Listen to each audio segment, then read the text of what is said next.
সাধারণকালের ত্রয়োবিংশ সপ্তাহ রবিবার।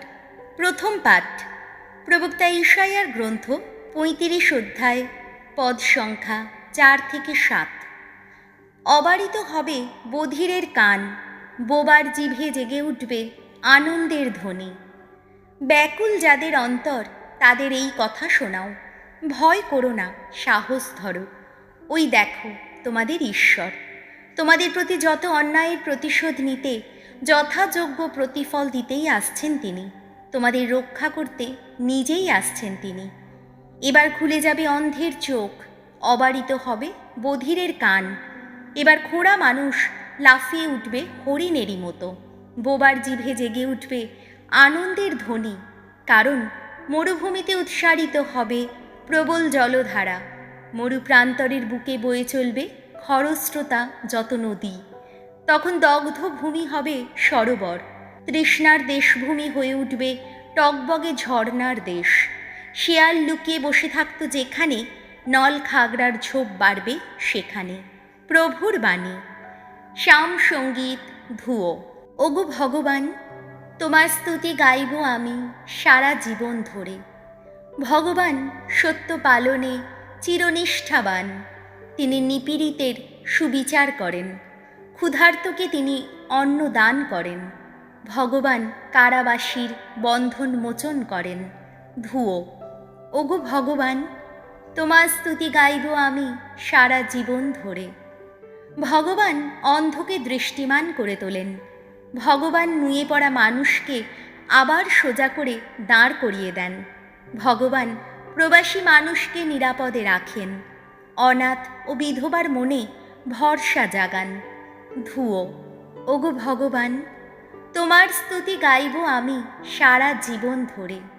ভগবান ধার্মিক মানুষকে কতই না স্নেহ করেন, কিন্তু দুর্জনের জীবনকে তিনি বিপর্যস্ত করেন। ভগবান রাজত্ব করবেন চিরদিন চিরকাল। ওগো সিয়ন, তোমার ঈশ্বর রাজত্ব করবেন যুগে যুগান্তরে। ধুয়ো। ওগো ভগবান, তোমার স্তুতি গাইব আমি সারা জীবন ধরে। দ্বিতীয় পাঠ সাধু জাকবের ধর্মপত্র, ২ অধ্যায়, পদ সংখ্যা ১ থেকে ৫।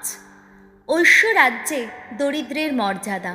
আমার স্নেহের ধর্ম ভাইয়েরা, তোমরা আমাদের মহিমময় প্রভু যীশু খ্রিস্টের প্রতি বিশ্বাসী যখন, তখন ব্যক্তি বিশেষের প্রতি কোনো রকম পক্ষপাতিত্ব দেখিও না।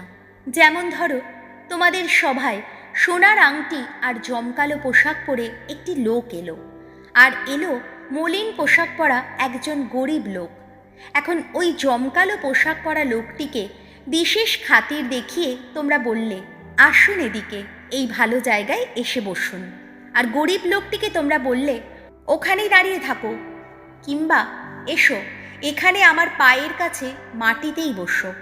তাহলে নিজেদের মনে তোমরা কি বাজবিচার করলে না? তোমাদের বিচারে কি হীন মানসিকতার পরিচয় দিলে না? সুতরাং আমার স্নেহের ভাইয়েরা, শোনো। সংসারের চোখে যারা দরিদ্র, ঈশ্বর কি এই উদ্দেশ্যে তাদের মনোনীত করেননি, যাতে তারা বিশ্বাস সম্পদে ধনী হয়ে ওঠে এবং তার ভক্তদের কাছে প্রতিশ্রুত সেই রাজ্যও পেতে পারে? প্রভুর বাণী। বাণী বন্দনা।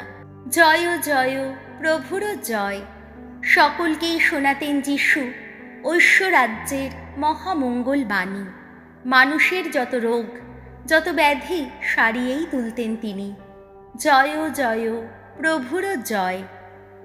মার্ক রচিত মঙ্গল সমাচার, ৭ অধ্যায়, পদ সংখ্যা ৩১ থেকে ৩৭। কালা বোবা সমস্ত অসুস্থ মানুষকেই যিশু সারিয়ে তুলতেন।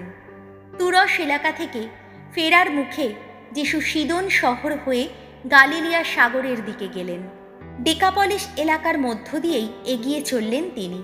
সেই সময় লোকেরা তাঁর কাছে নিয়ে এলো এমন একজন লোককে, যে কালা এবং বেশ তোতলাও। তারা অনুরোধ জানালো তিনি যেন তার উপর একবার হাত রাখেন।